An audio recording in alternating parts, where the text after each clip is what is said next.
Okay, let's actually stop for a minute because there's a lot of things happening in UK politics that I just don't really understand. But Andrew Tate has started the Bruv Party.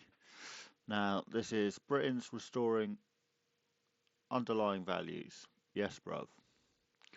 So he's starting a political party. You can read his manifesto, his views and outlooks on it, but we're just going to go over a few things he said, just in general, since he's announced this, and he's addressed the nation at the end, which we'll check at the end. So on this one, he's talking about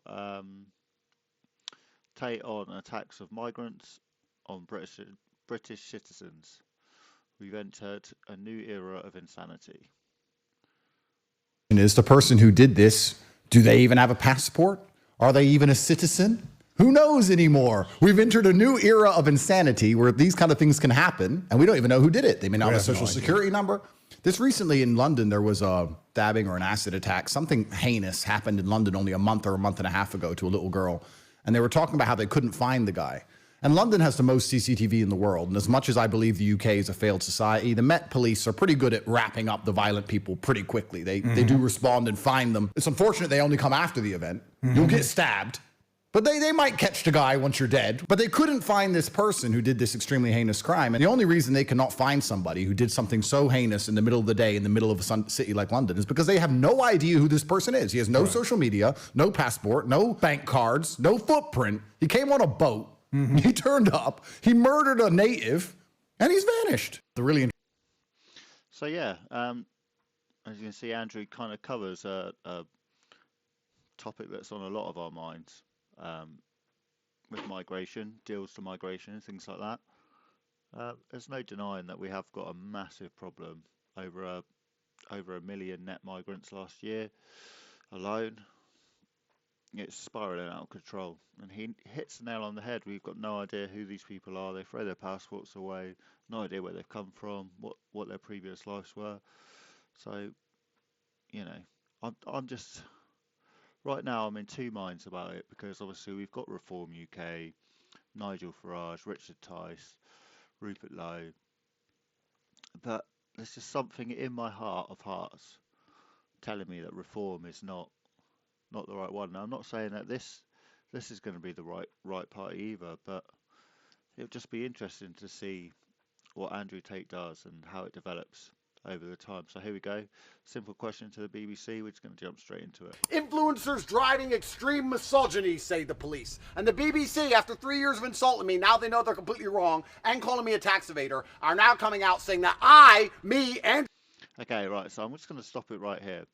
I think if Andrew Tate wants to seriously think about becoming the Prime Minister, he needs to stop making videos like this, where he's half naked in his garden, ranting and rambling about some topic.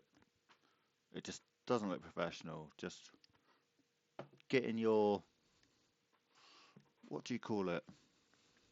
Alarm room, war room, whatever. Get in there and yeah, just do your thing, mate. Do it in there. Look the part. You're addressing the public. You can't do it in this manner, but regardless, we're going to still listen to what you got to say. The BBC, after 3 years of insulting me, now they know they're completely wrong, and calling me a tax evader, are now coming out saying that Andrew Tate, am personally responsible for an increase in violence against women. Well, let's talk about this. Firstly, BBC, propaganda arm of the British government, if you give a shit about the safety of women, why don't you talk about the migrant crisis? Why are you allowing thousands and thousands of military-aged males from cultures which don't respect women to land on the shores of the UK, unchecked, no passports, no one knows where they go, out into our cities in real time, and you never once complain about that? Do you think that's good for women? And once again, he addresses a point we're all worried about right now: protection of our women and children.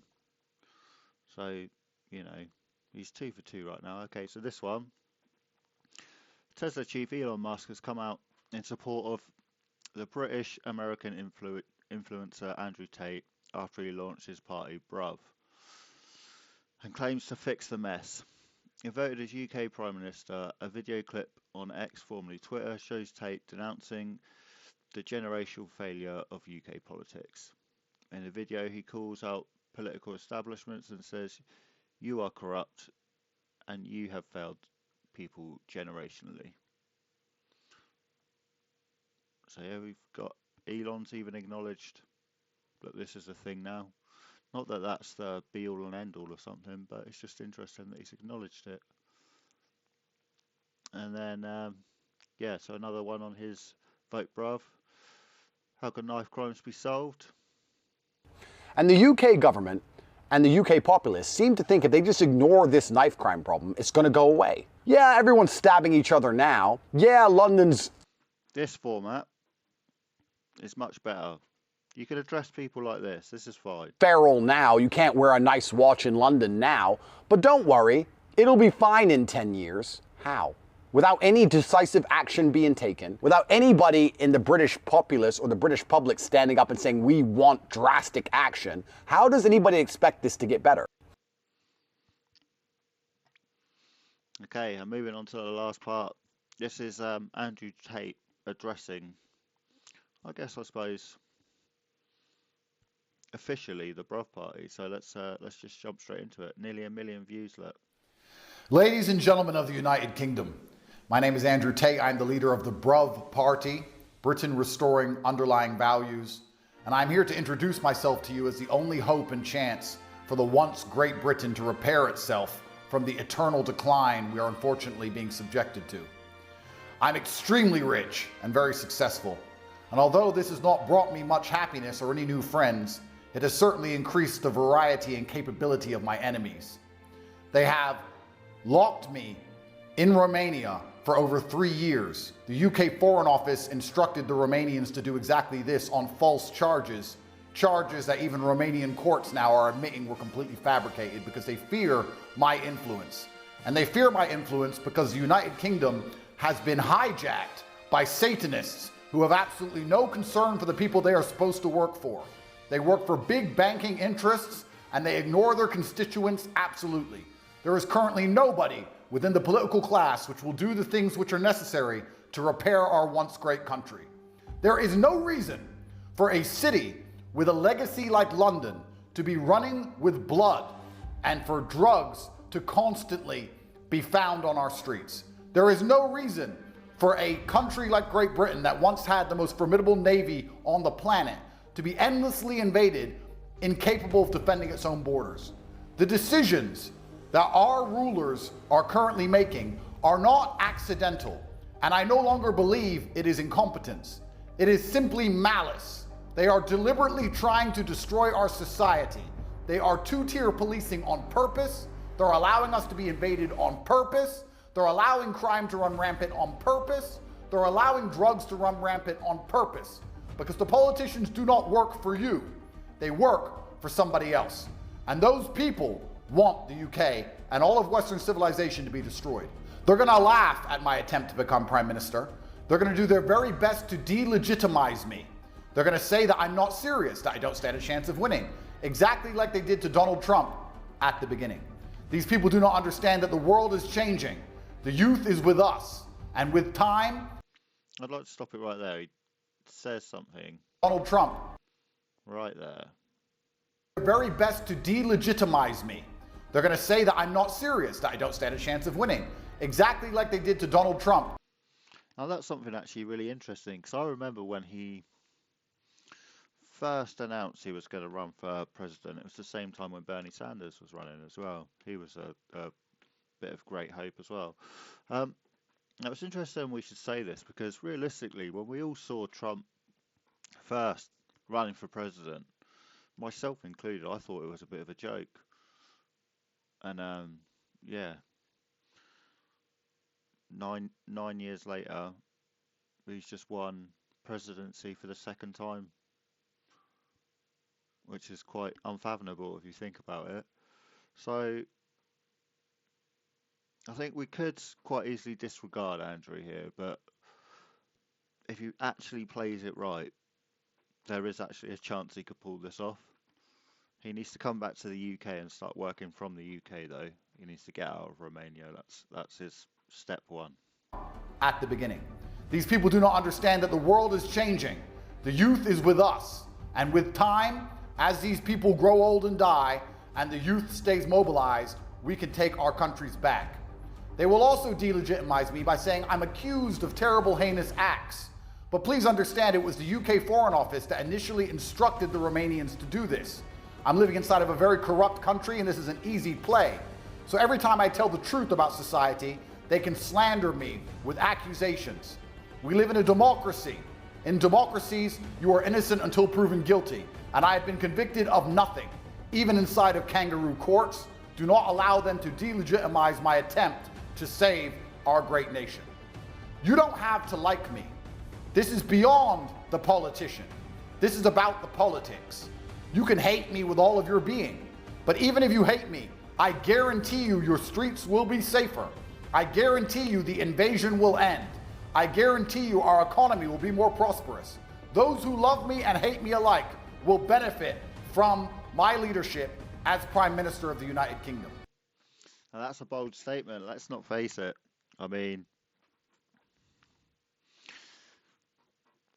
yeah. I mean, and politics is like that. I mean, we've got an absolute tyrant in office now. Everybody hates him, but he's running the country. I mean, make it make sense, you know? And I will be addressing the pressing concerns that the people of the UK face in these prime directives here on Twitter, so you can see what real leadership looks like. Every time an issue appears, I'll tell you exactly how I would fix it. I previously laid out how I would fix the knife crime epidemic. I previously laid out how I would fix the shores being invaded by people who are not British and do not share our culture. And I will continue to lead by example and show competence and explain to you exactly how I'd fix the issues, as Keir Starmer and the other MPs refuse to show up in the House of Commons or discuss anything that matters at all. We will take our country back, or our country will fall. We are in a binary scenario. It is 1 or 0. It's not okay, it will not be fine, it will not fix itself, and these people currently sitting in those chairs in the Houses of Commons have no intention at all of fixing it. Their only intention is to hold on to power, to destroy the country, to enrich themselves, and to delegitimize anybody who they see as a genuine threat to the stranglehold they had on our once great nation. The only thing you can rely on in European politics is the perma-failure of our political class. None of these things are going to get better. Nothing is going to get fixed. Nothing is ever going to change. But this perma-failure can work against them. Because as they fail to address issues and fail to take me seriously as a political candidate, on a long enough time frame, I will win. My promise to everyone at home is that I will deliver my manifesto instantly and efficiently. You can download the manifesto at votebruv.co.uk for free, and you will be able to see exactly how I intend to fix the UK. If I do not implement my manifesto within 3 months of power, I will step down myself. If I take power and shadow interests, hidden figures prevent me from implementing my manifesto, I will tell all of you why they are stopping me and who they are. I will be transparent and explain exactly why we cannot fix our country. I understand by doing this, they're going to try and put me in jail like they already have. I understand by doing this, I'm making very powerful enemies. But men must live for something larger than themselves. Their perma-failure will eventually lead to their destruction, and we will reunite as a country and take our borders back. There is nothing left to lose. There is no longer any time to wait. Our country is falling apart around us, and in this world where things move faster than they ever have, the process is accelerating. America has managed to save itself with Donald Trump and Elon Musk, and now the United Kingdom needs somebody who is prepared to do the hard things which must be done, who is prepared to be the bad guy, who's prepared to take the heat and risk his life to save our once great nation before it is too late. If you would like to see me as the Prime Minister of the United Kingdom, you can support the Bruv mission, Britain Restoring Underlying Values, simply by signing up for the email list at votebruv.co.uk.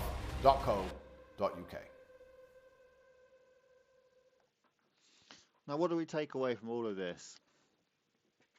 I think, realistically, you know, if he gets the right people on board, I mean, Reform's rejected Tommy Robinson, a bit of a Andrew Tate, Tommy Robinson alliance. I think that